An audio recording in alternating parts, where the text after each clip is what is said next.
Le Cavahijan, sur l'île de Java, est la principale zone d'extraction du soufre d'Indonésie. Le dépôt de cette substance jaunâtre se situe à l'intérieur même du cratère. Le bord du cratère a été somptueusement sculpté par l'érosion. Au fond, un immense lac des eaux turquoises s'est formé. Au bord du lac, un gigantesque panache de fumée jaune sort du sol. C'est à cet endroit exact que travaillent les mineurs. Ce volcan aux couleurs époustouflantes veut nous faire comprendre que l'homme n'est pas le bienvenu au cœur de cette montagne. Le minerai est exploité par les ouvriers locaux qui travaillent souvent au plus près du soufre avec des équipements et protections sommaires. Chaque matin, ces forces dévalent au pas de course les 3 km de descente jusqu'au lac diaboliquement bleu, au bouillonnement mortel et à la température constante de 50 degrés. Petit à petit, les mineurs récupèrent ce soufre gazeux sortant des entrailles de la terre. En fait, ils récupèrent les vapeurs de soufre à l'aide de gros tuyaux qu'ils refroidissent en les arrosant d'eau. La vapeur se condense à la sortie du tuyau et prend la forme d'un liquide rouge-orange. Puis, par refroidissement par l'air, le soufre se solidifie peu à peu prenant alors sa couleur jaune si caractéristique. Ces blocs de soufre sont ensuite récupérés par les mineurs, puis transportés hors du cratère. Les plus belles pièces, sculptées par Dame Nature, sont vendues aux touristes contre des gâteaux, des cigarettes ou de l'argent. Les porteurs de soufre effectuent chaque jour 2 ou 3 fois le trajet entre le parking et le fond du cratère, où ils pèsent et vendent leur soufre. Il faut dire que leur travail est particulièrement pénible. Ils parcourent 6 km aller-retour, dans des pentes terreuses et glissantes ou dans un labyrinthe de cailloux. Si à l'aller leurs paniers sont vides, au retour, ils portent plus de 60 kg sur le dos. Ils ont des cicatrices sur les épaules, leur corps est déformé. Ils sont tous plutôt petits et maigres, et on se demande bien comment ils peuvent y parvenir. Les hommes travaillent 7 jours sur 7, et font 2 allers-retours par jour. Sachant qu'un aller-retour est égal à 6 heures de marche, et que le poids des pierres varie entre 60 et 80 kg, on se demande vraiment comment ils peuvent y arriver. C'est vraiment stupéfiant. Sur le chemin, les porteurs demandent des bonbons et autres victuailles aux touristes, de quoi leur donner un peu de force pour continuer. Si vous vous rendez un jour à Cavahijan, ne vous étonnez pas si un porteur de soufre vous accompagne pendant tout le trajet. Ils ont pris l'habitude de le faire avec les touristes, et ils attendent bien sûr un peu d'argent à l'arrivée. En rapportant 2 fois 60 kg par jour, ils peuvent donc espérer gagner 180 000 roupies soit 15 €. Inutile de dire qu'ils ne vivront sans doute pas vieux.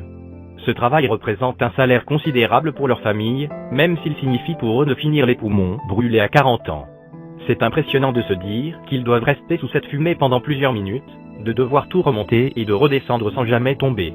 De les voir travailler dans ces conditions, ne portant qu'une simple paire de bottes, sans gants et sans protection.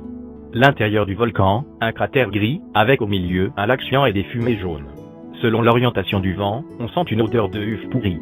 Mieux vaut avoir avec soi un masque ou un foulard, car lorsque vous vous prenez le nuage de soufre en plein visage, cela devient irrespirable. Pas seulement pour l'odeur, mais parce que cela vous brûle tout simplement la gorge, vous toussez. Une fois sorti du nuage de fumée, vous respirez à nouveau beaucoup mieux. Mis à part cet aspect désagréable, le spectacle est magnifique. Il est normalement interdit aux touristes de descendre dans le cratère, mais tous le font, poussés et accompagnés de leurs porteurs. C'est aussi pour cette raison qu'ils demandent un petit quelque chose à l'arrivée. La descente est un peu périlleuse, mais il suffit de prendre son temps. D'autant plus que l'on croise des porteurs de soufre au panier chargé, et qu'il faut leur laisser le passage libre. Ça et là, ils déposent leurs paniers sur des rochers le temps d'une pause. Partout, des traces jaunes demeurent sur les pierres. Tout en bas du cratère, près du lac, de gigantesques tuyaux ont été installés pour acheminer le soufre. D'énormes nuages de fumée saine dégagent non-stop. À terre, on peut voir du soufre à l'état liquide, de couleur orange.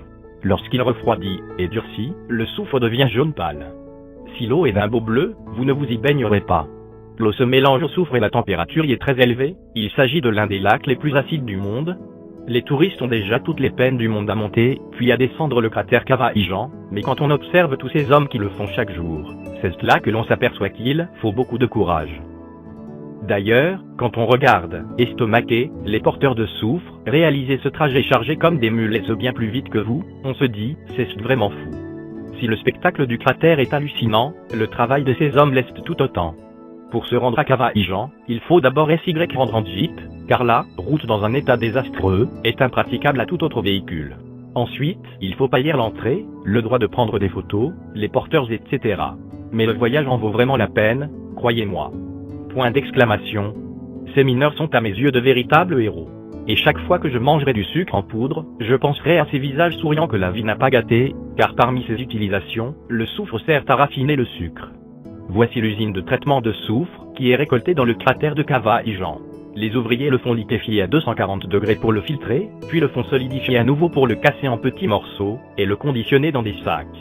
Dans ce diaporama, j'ai voulu montrer ces mineurs dans leur travail harassant, en mettant en valeur leurs souffrances, leurs difficultés, et les dangers quotidiens de leur labeur, pour un salaire de moins de 50 € par mois, une misère. Vidéo conçue sur les bases d'une présentation créée par Martin 10. Les esclaves du soufre sur l'île de Java en Indonésie.